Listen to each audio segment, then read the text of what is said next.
Right. So towards causal foundations of AGI. It's the full title of this talk. And I'm very happy to keep this very interactive since it's just the three of us for now. Yes, so when I got into AI safety in studying with Marcus Hutter, it took me a while to like figure out the right way to state like assumptions about, because you need to make some assumptions to make theoretical progress in studying some AGI system. And I was working a lot in Marcus's framework with AGI and Solomonov and like that, but it was always like a lot of work to like even state the assumption, and the formalism would just get big and very ugly and a bit unwieldy. And after a while, I realized like actually in all the proofs that I'm doing, I'm just relying on a few causal assumptions. There's a few causal assumptions that are doing all the work. So maybe I can just like extract that causal bit, and then the results will almost follow by themselves.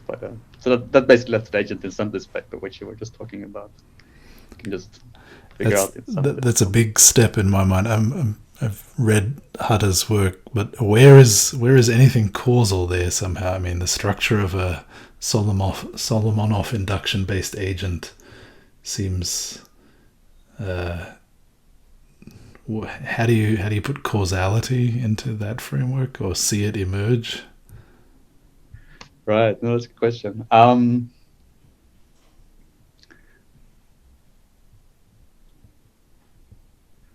So I started trying to study safety in this AGI framework. Then, and you have, as you know, you have this action, observation, reward sequence. It just goes on, it's just like a long sequence: action, observation, reward, action, observation, reward. That's all you have.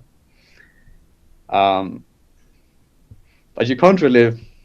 That's too abstract to say whether the agent is safe or not, because you don't have anything representing the state of the human or state of some, or anything in the environment, really. There's only the agent's actions and observations that you can see from this perspective. But then it's not too hard to say, like, assume the environment has a human inside of it, and that somehow the actions determine the state of the human, and then somehow the state of the human determines the reward. And those are basically causal assumptions. So it's when you're trying to impose a little bit more structure on the AGI environments where you quickly end up in causality land. Does that make sense? Yeah. Mm-hmm.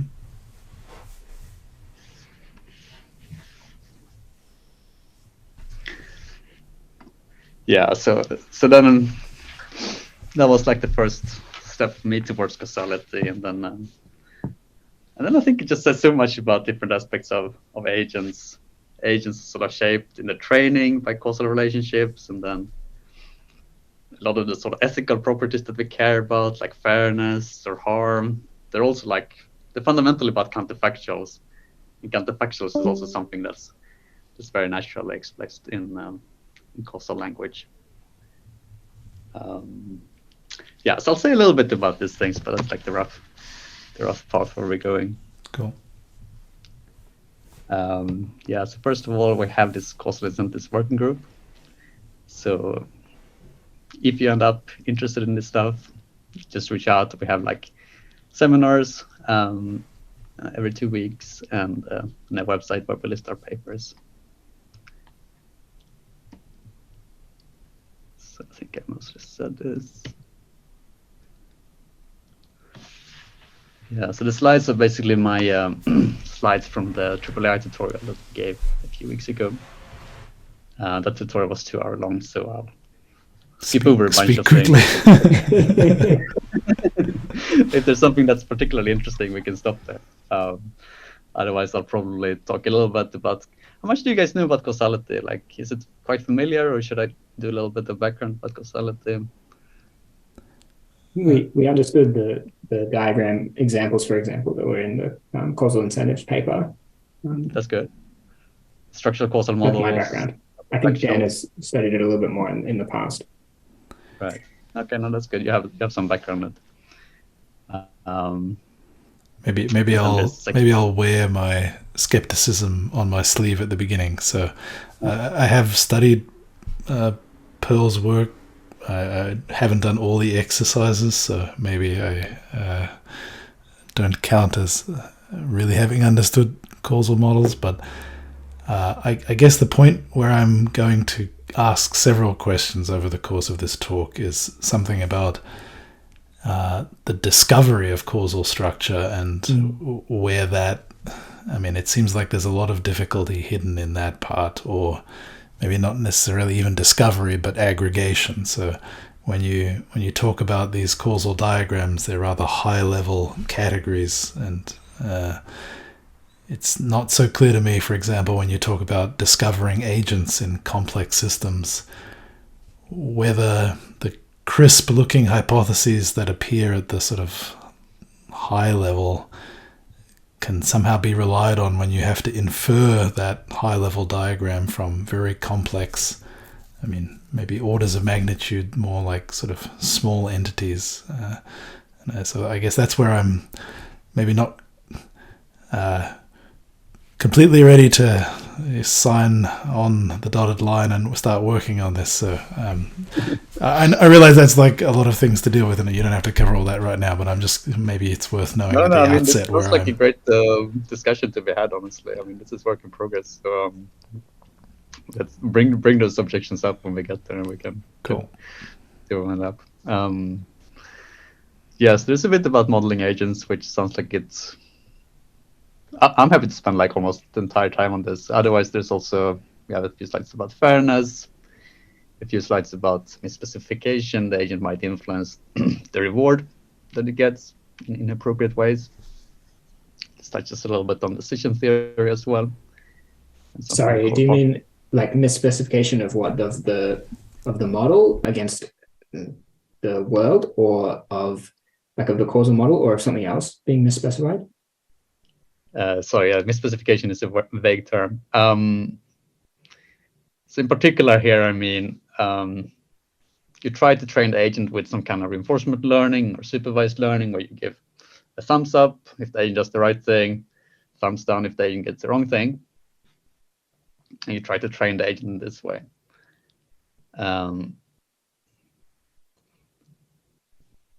Misspecification, I mean, you give the thumbs up in the wrong situation. Okay. Sometimes it's called outer misalignment. It's another term. Right. I can see how it's misspecification if, for example, your model is that the thumbs up is reliable, and it turns out in the real world it's not reliable. So that model of it being like you shouldn't trust the thumbs up 100%. That makes sense. Exactly. Okay. And then we also have a few things. I just mentioned these things about generalization or inner misalignment, goal misgeneralization, and then a little bit about corrigibility at the end. But yeah, I'm happy to like dive into the modeling agents and causality stuff, unless there's something that's... Yeah, that'd be cool. And so I think we were just before you joined us, we looked on the Causal Incentives website and saw the recent paper on the modeling agents or discovering agents, and yeah, that's something that I think we're interested to hear about. And yeah, I don't see anything on the list, but maybe you could speak to not like where do the causal models that you plan to use come from? Like that's obviously a part of the proposed process. Is to have a causal model, and that could be perhaps learned or designed or whatever. So if you have any comments on that, we could spend some time talking about that perhaps. Yeah, that sometimes comes up. Don't have slides. Where would be a good one? I think.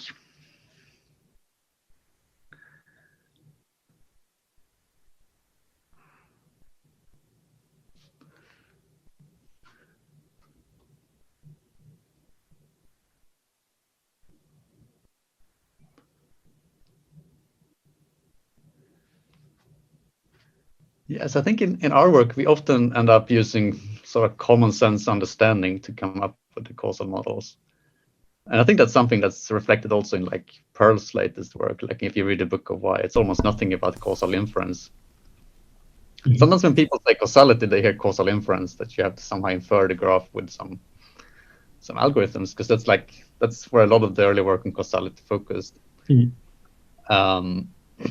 But it's just very, very hard.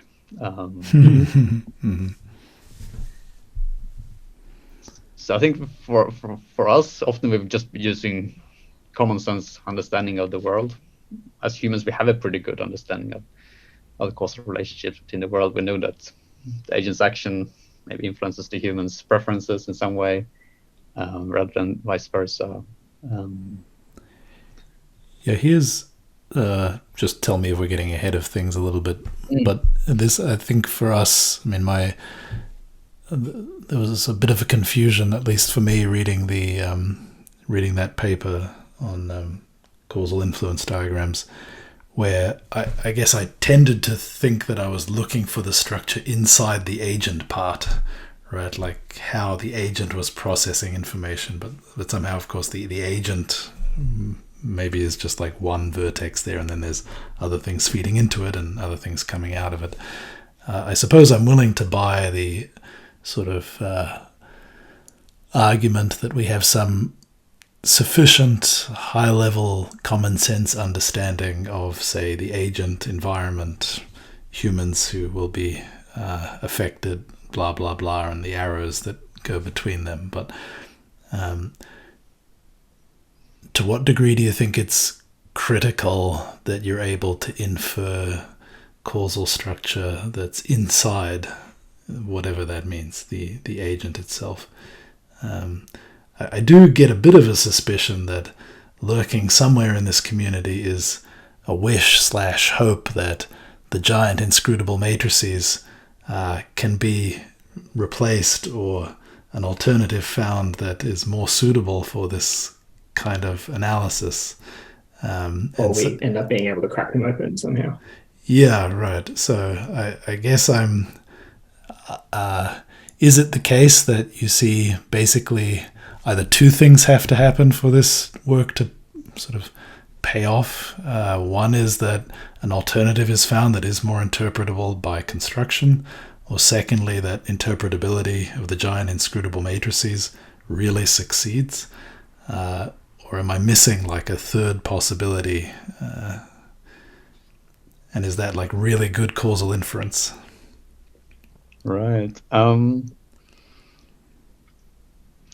Yeah, so we have this result, which is in the generalization section, which is that any agent that's able to generalize on distributional shifts, and here we understand distributional shift as an intervention on the environment, but that's pretty reasonable in many settings, I think. Any agent that's able to generalize on such distributional shifts actually has to have a causal model inside of it somewhere. It doesn't necessarily need to be represented as a DAG, as you say, it's just big matrices in there. But the equivalent information has to be there somewhere. Otherwise, you couldn't generalize properly. Interesting. Okay. So I think, like, for me, the holy grail of interpretability would be if we could somehow figure out what is the agent's causal model, either mechanistic interpretability or with just behavioral analysis. If we could figure out that causal model, then we can actually tell how the agent will generalize out of distribution, and we could basically solve goal misgeneralization and stuff. Okay, yeah, that's I suppose what I imagined you were after. Which paper is this in? It's unpublished. Forthcoming. Okay. We had a good enough version, and then my colleague realized that there's a much better way of doing it. So now it's like the drawing board. There are some slides about it. I'm happy to show you. But okay, I think I should stop interrupting and let you get on with the slides. But thank you. That was useful. No, this is good. So I'll just crack on and we can stop where it seems interesting. This is just a very high level thing. I think many people imagine AI as some sort of smart robot helpers, but I think really they're like extending our mind, and with that comes lots of conceptual issues, like when are these agents, what are their goals, How will they behave? Or do they have intent or moral responsibility? Are they fair? And in what sense are we like even staying in control? So this is sort of philosophical questions that I'm most interested in. Okay, so this is a little bit about causality.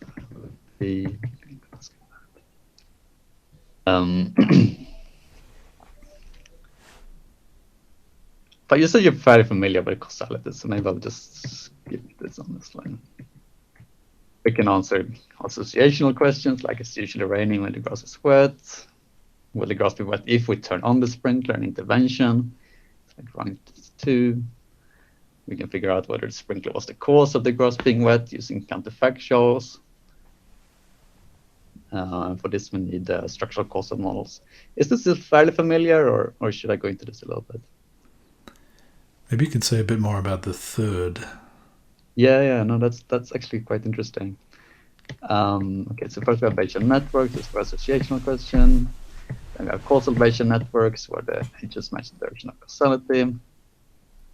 And then we can answer questions like, if I turn on the sprinkler, will the grass be wet? It's like, you just go downstream causality.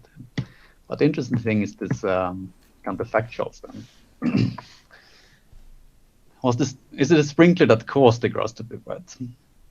For something to be a cause of something else, you need A cause B if it was the fact that A is the case and B is the case, and if A had not been the case, then B would not have been the case.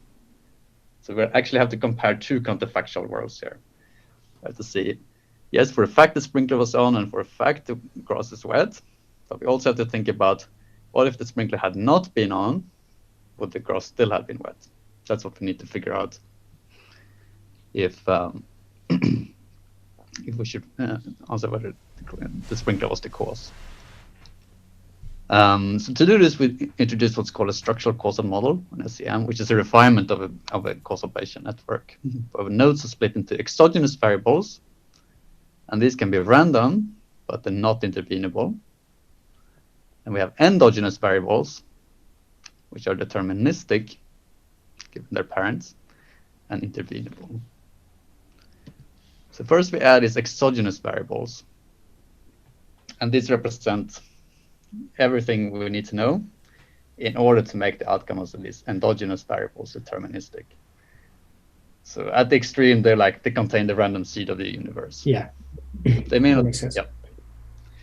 They may not be observable, but in principle, there's this information, background information that you could have, so that the endogenous one became deterministic. And then what we do to answer counterfactual questions like this, where we need to compare both the actual world where the sprinkler is on with the counterfactual world where the sprinkler was off, is we introduce what's called a twin graph. So here we duplicate the endogenous nodes, and we make an intervention on the sprinkler.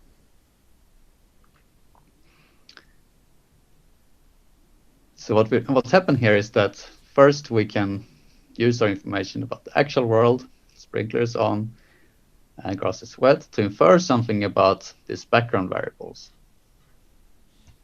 And then we use that information to figure out what would happen if the sprinkler had not been on, but the grass had not been wet.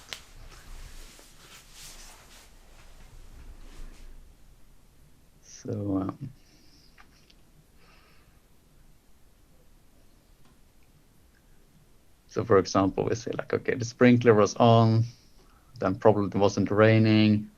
Then we know something particular about this part of the random seed of the universe. We figure out, okay, it's probably not raining here either.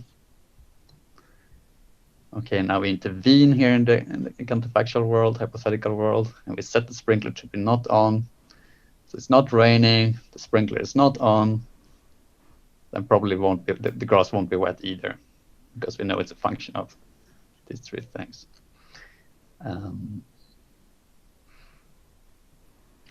So the grass won't be wet here, and we can say that, yes, for a fact, the grass was the cause, because the grass is not wet in this other world. I don't know if this makes sense. This is kind of confusing. I'm not sure I'm explaining it right. Feel free to ask questions. Yeah, I guess I'm a bit stuck on the role of the determinism. So I guess I understand that you could factor out these exogenous variables and achieve that, but then this secondary step you're saying where you infer something about those variables seems like then very hard or something. I don't know. So what is... This is very impractical. Definitely very impractical. It's mostly meant as a conceptual thing at this stage. Okay, then I'm happy.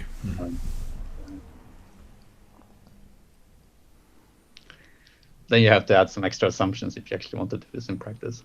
You have to assume something about how these functions work. Maybe they're linear or something like that.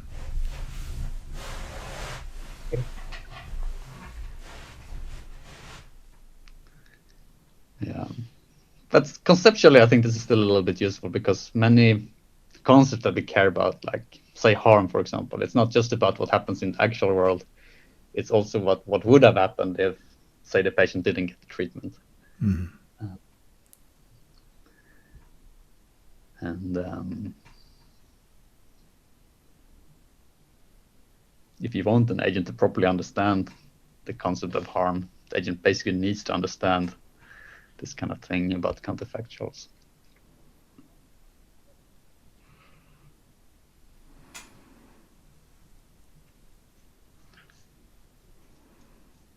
Here's a random question.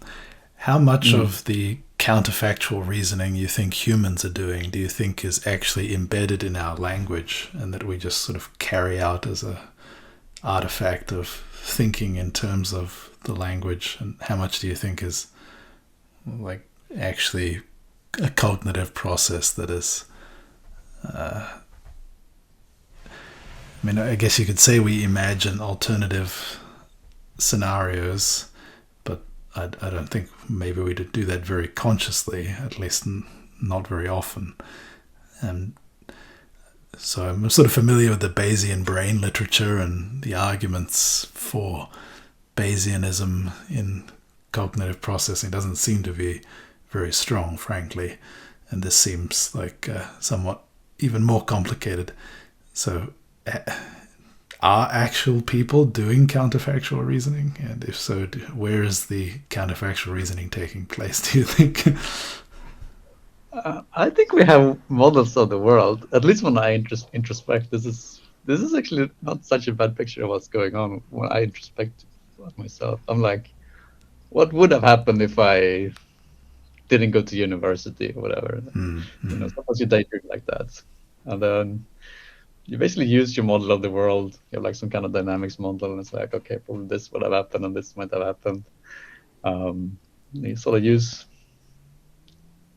everything you've learned about the world, and then you try to incorporate it into the dynamics model and play out some alternative trajectory. And that's useful even if it's operating under very crude independence hypotheses or something, right? Yeah, for sure. It's hard to make it precise, but we often agree as well on like, yeah, the doctor actually harmed the patient in this place or something like that. I don't know. Okay, let's get to agents here.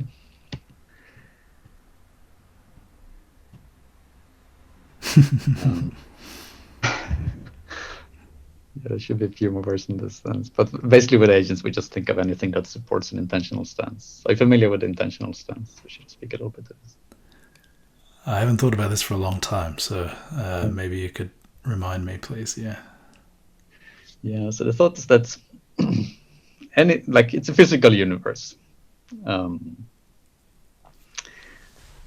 But some physical systems inside this universe, so anything inside the universe can be described in terms of natural laws, atoms bumping against other atoms, and you can understand any system, any human or animal or whatever. You can predict its behavior perfectly in principle, just using this physical laws. The problem is that it's very impractical to do this for complex systems, especially complex systems like humans. So it's called a physical stance when you just look at the physical laws. But other systems like a thermostat here, you can also apply what then it calls a design stance. You can say, this thermostat has been designed for a particular purpose, and therefore we expect it to work in a particular way.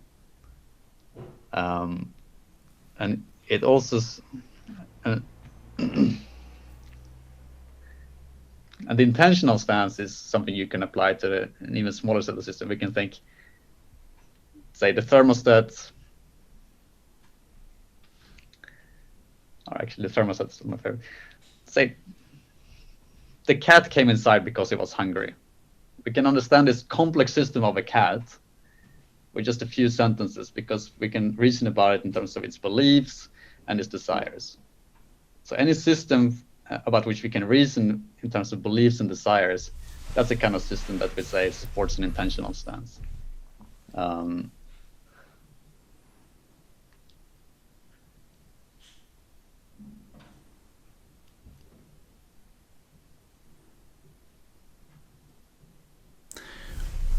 Give me an example of where that starts to break down. I mean, so do you think that a cat would ascribe to us an intentional stance if it can't really understand our intents or desires? It just sort of sees structured things happening. Like, does it at some point, does that stop being a reasonable attribution? That's a good question. I mean, in some sense, it's easier to. Yeah, it's related to this theory of mind concept, isn't it? Yeah, I was just about to look up whether or not cats have a theory of mind. Some animals do, apparently. Interesting. Other than humans.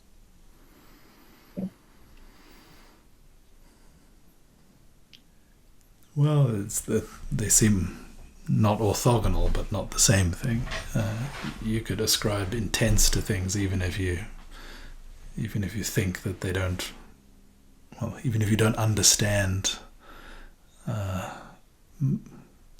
enough to have a theory of mind, I think. I mean, I'm pretty sure that my pets have some kind of understanding of something like an intentional stance regarding me. No.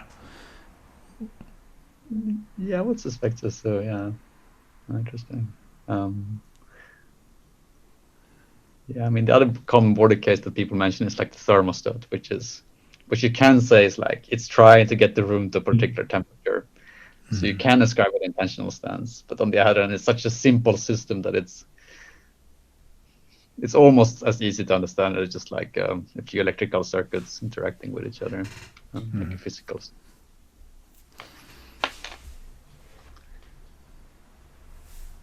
Yeah.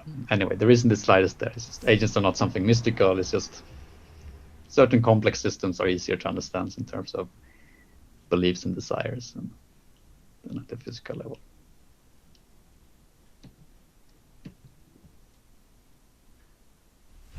Model agents. For example, here, I think you're familiar with this notation where we draw little squares for decisions made by agents and diamonds for things that we're trying to optimize. Which is called an inference diagram.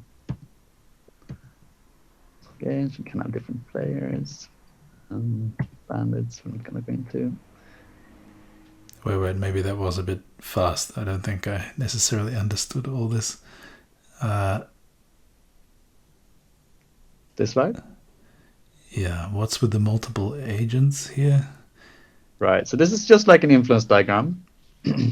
But here we have one agent that decides whether to turn on the sprinkler, and it's trying to make the grass wet and clean.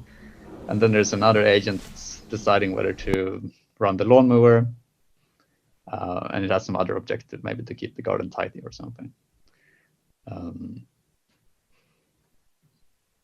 So basically, you can model interaction of multiple agents in a graph like this.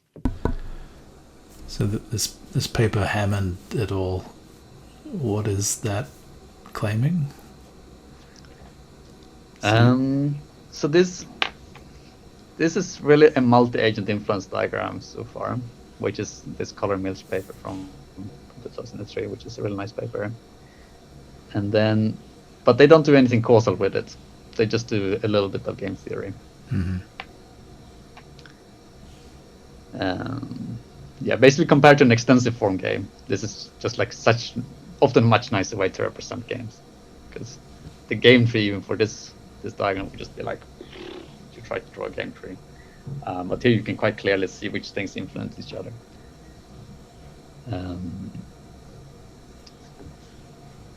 And in the Hammond paper, we extend that with the causal operations.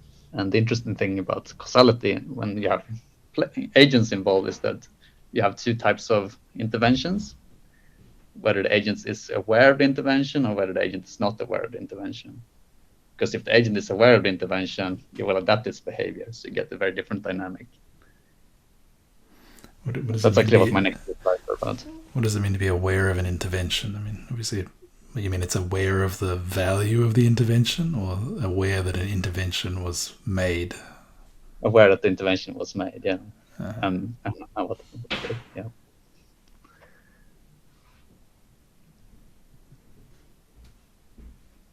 This is what these next few slides are.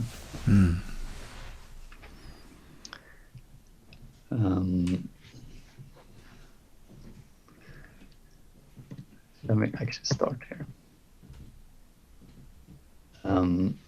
So to model these two different types of interventions, we introduce these mechanism nodes,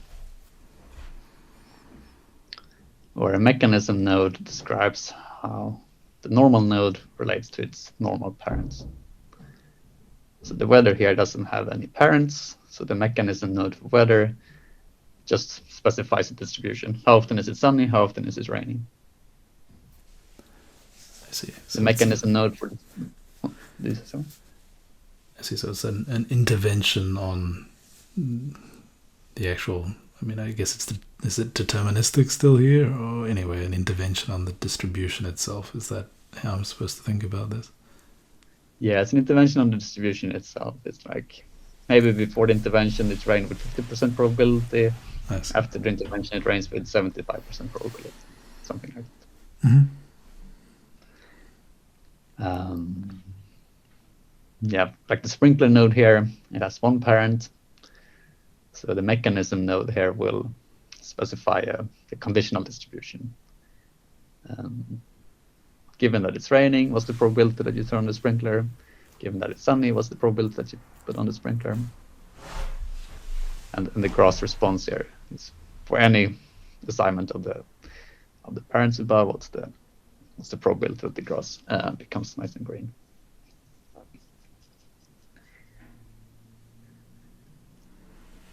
Okay. But the important thing is that we interpret these mechanisms as persistent over time. So that changing the mechanism by assumption means that's a change that's present for a long enough time for any agents in the system to have time to adapt to it. Whereas the object level variables are the particular instant, particular day. Particular day is the gross wet or not. Particular day is the sprinkler on or not. Is it raining or not?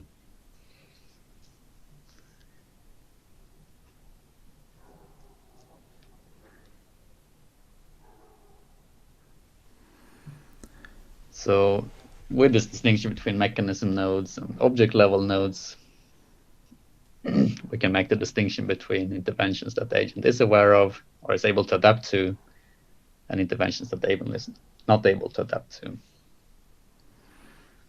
Yeah, I don't follow you. I guess I'm thinking about this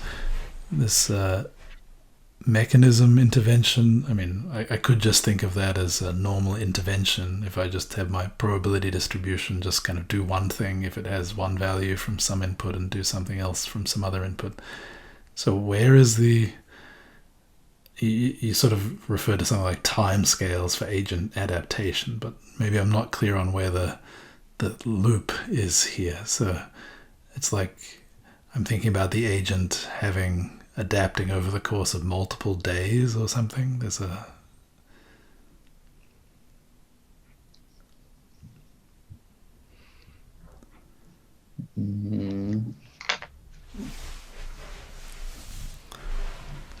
Yeah, maybe let me give an example of the kind of change I'm thinking about.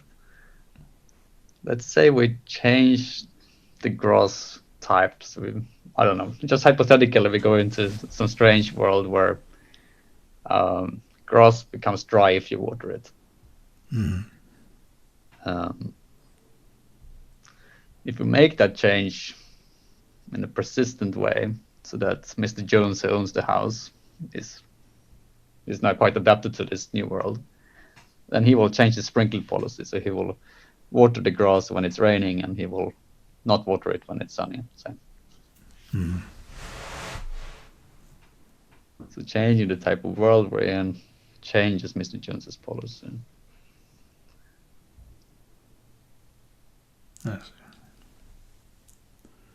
The point is not necessarily because I mean, if that was really the world you were in, and you knew about it, and Mr. Jones knew about it, you would put it into the causal model in the first place. But this is because the way the world responds might depend on other agents, and so you want to have this kind of flexibility built into the diagram, right?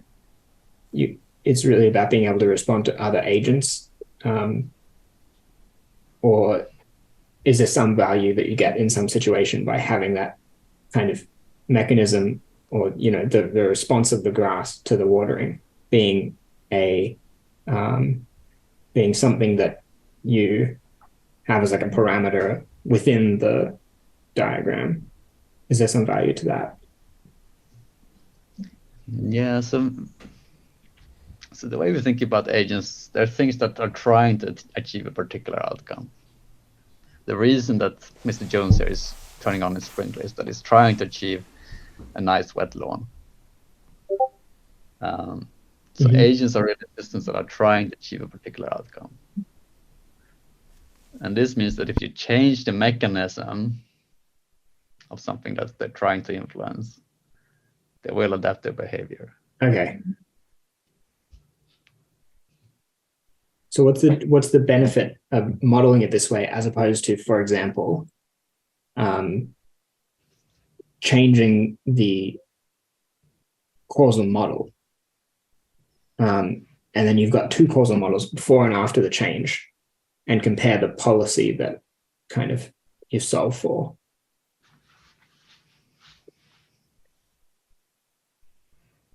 I wonder if this is a little bit what I do on this previous slide. It's not entirely finished. But here we can think about this like day one. Mr. Jones turns on his sprinkler or not, sees the grass become wet or not. And depending on whether the sprinkler actually made the grass wet or the sprinkler made the grass dry, Mr. Jones will update his sprinkler policy on the day two. Is this roughly what you're trying to say?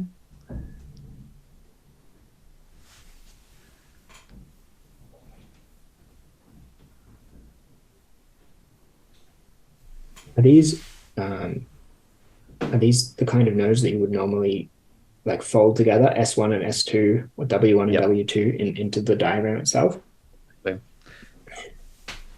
It sounded like this is what you were talking about. This was like, you can step by step get to this kind of graph by like first folding it out and then folding it together. Okay. In steps. But I just showed it because I thought that's what you were trying to get at, but maybe not. I think maybe I was talking about something else. Okay. I think it might have been just because I misunderstood the point of adding this to adding these mechanism variables. Could you maybe just quickly say again, what is the kind of high level idea that you're trying to achieve here? Because I might have got it confused because we just introduced the multi-agent ones. Right. Is this like something you would do in that situation, or is it another motivation for introducing these nodes in the first place? Sorry, the motivation is actually different. We're trying to discover agents here. This is discovering agents paper. And we want to discover whether agents are present just by doing different kinds of interventions. Oh, okay. So you are sort of probing for agents by altering the dynamics of the environment. Sort of you're saying, well, what if we make it what if we set some variable on the environment that makes the grass respond in this counterintuitive way, and then observe what happens in the system? Does it look like there's an agent responding to that change in dynamics? Is it something like that? Exactly. Okay. We're trying to fiddle with the dynamics and see how different things adapt or not. And and our basic test for agents is that agents are things that are trying to achieve something. They're trying to reach a particular outcome by choosing their decision nodes. So since they're trying to reach a particular outcome, they will adapt. So you can basically see that an agent is something with an ingoing mechanism node, and a utility node is something with an outgoing mechanism link.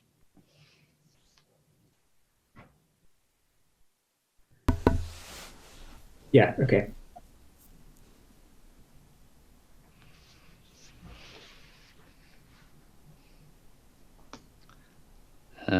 Yeah, I think we're almost out of time. I'm happy to keep going for a little bit, but I don't know how you guys are feeling. Yeah, I'm happy to go as long as you're interested to keep going. Yeah, this is interesting. So is there more to this discovering agents idea than what you just said? I mean, obviously there's technical aspects that... Yeah, let me see.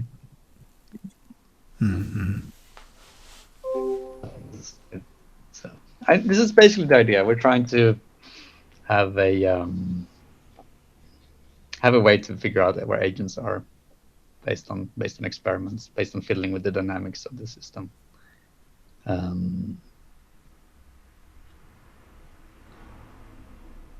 This is almost exactly what I say.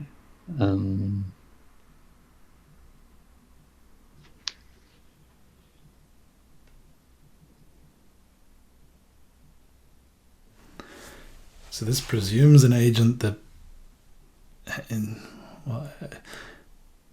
what does it mean to adapt its behavior? I mean, if it's like a parameterized deep RL agent or something, well, it has a policy for doing various things, but you don't mean that it's going to like set its own weights differently or something, right? You mean that it's just got something in its model already that if you change the dynamics of the environment would do something. I mean, I suppose if you had like a recurrent policy, I guess there's some evidence that those look at some hints in the environment to which kind of sub-policy to execute.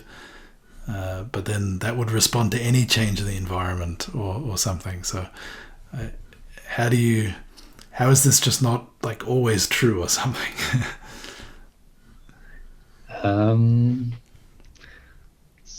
So one little bit interesting thing about this is that like a deep RL agent, for example, as you mentioned, is not really agentic in itself because it just has a fixed set of weights and it's just acting and those weights are not gonna adapt. It only adapts when you retrain it.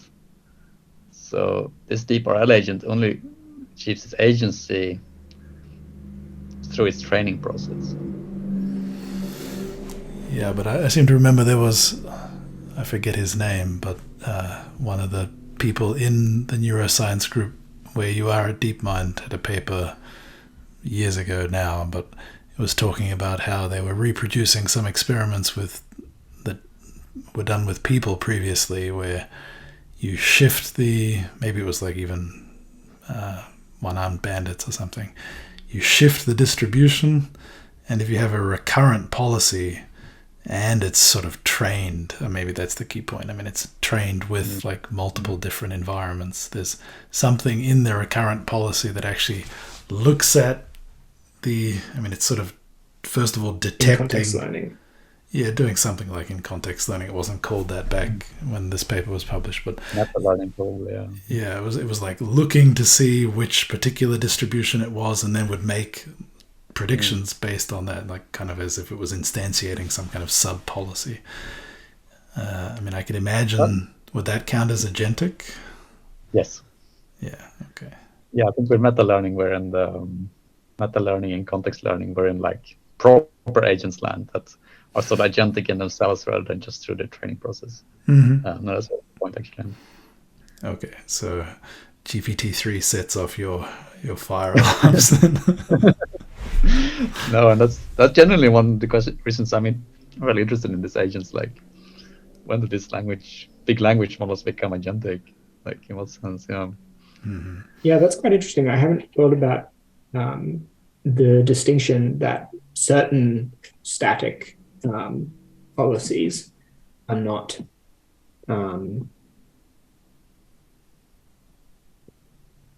learning, adapting in that way, whereas others might be, even though, GPT-3 is static and the weights of the recurrent neural net that Dan's talking about are static. So it sort of depends maybe on something else, and this is one attempt to capture what that something else is. Yeah, I think that's a good way to put it.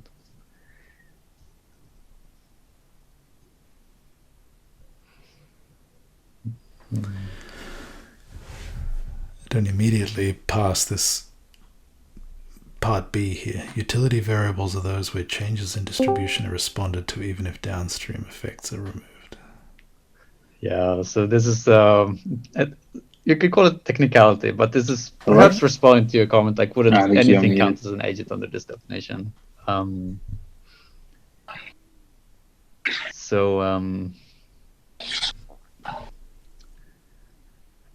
It makes sense to me as something like they have intrinsic value to the agent, or value like to the agent is determined by it having obviously, evidently had an incentive to adapt to a change in how this variable is affected. So it obviously cares about this effect, and it could care for that effect either for instrumental reasons or for final reasons. And removing the instrumental kind of influence from this node to like the rest of the graph, if the influence, if the incentive to respond to the changes remains, it must have its sort of own intrinsic value to the agent that you've detected. Is that accurate? That's exactly it. Yes, that's exactly it. I don't know, Daniel, if that made sense. Yeah, that did. Okay, thanks. Right. Yeah, maybe. Yes, I think that's. Oh, go on. I was going to say maybe this is a sort of good place to wrap up. Anyway, if we could lean on your patience at some future time, it would be fun to come back and talk about more things. No, definitely. Yeah, I'm happy to talk about this stuff. It's a good discussion. Yeah, Matt, did you have anything else you wanted to ask about before we wrap up? Yeah, thanks so much, Tom. This has certainly got me interested to read some more of your work. I guess it would be good to chat further about some of the sort of future work. For example, if a part of applying this is making sure you have the right causal models and so on, and causal inference could be a part of that. Are you working on that at the moment, or is there any plans to work on that in the future, for example? I think maybe what we're most excited about is figuring out like the causal models of agents. Like, we have this result, which is just that an agent generalizes should have a causal model, but we don't have like a really practical way of getting that out. So I think that's like a direction that we're kind of excited about, I think. Okay, that's cool. No, I mean, while we were talking earlier, I was maybe this is because it came up in the conversation, but it sort of was an insight for me that if you want your agent to be safe, it matters both what the causal structure of its environment is and what it thinks the causal structure of its environment is, because it can have an incentive to do something you don't want it to do because it thinks it will have some effect, even if it won't actually have that effect. So I guess we care very much about the agent's causal model. So that sounds cool. Yeah. Yeah, no, definitely. I would just ask you for one more question, which is, you are someone who has kind of gone through academia and done the whole PhD process, and now you're working in AI safety. I wonder if you have any reflections on how to get into the field. Someone coming from maybe a similar technical background. In particular, Marcus Hutter doesn't appear to be supervising PhD students anymore, so the pathway from Australia to DeepMind has kind of closed. So yeah, I wonder if you have any comments just generally on like finding supervisors that where you can do sort of an interesting PhD project on AI safety or other pathways. Yeah, what do you think?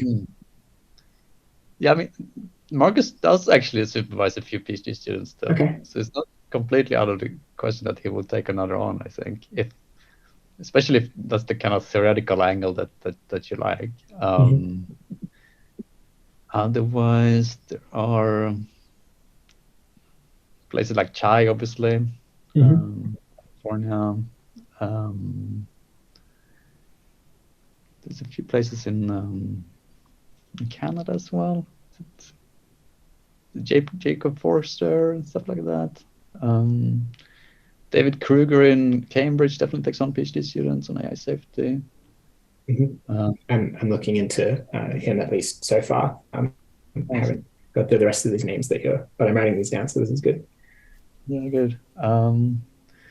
Yeah, there's sort of a few I can think of. Who else? Yeah, David Duvenor. Another one that pops into my mind.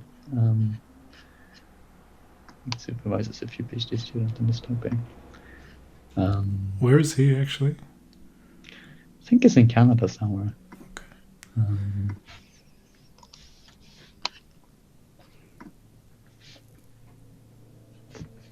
He's one of the people who's involved in organizing this conference in June, Matt. Oh, cool. Yeah. Okay. Yeah, so I think there are a few places. In some sense, there are more places than there used to be, I think. So that's good. Cool. Yeah. Well, I'll have to look into each of those. Thanks for your recommendations. No, good luck. Let me know if I can help.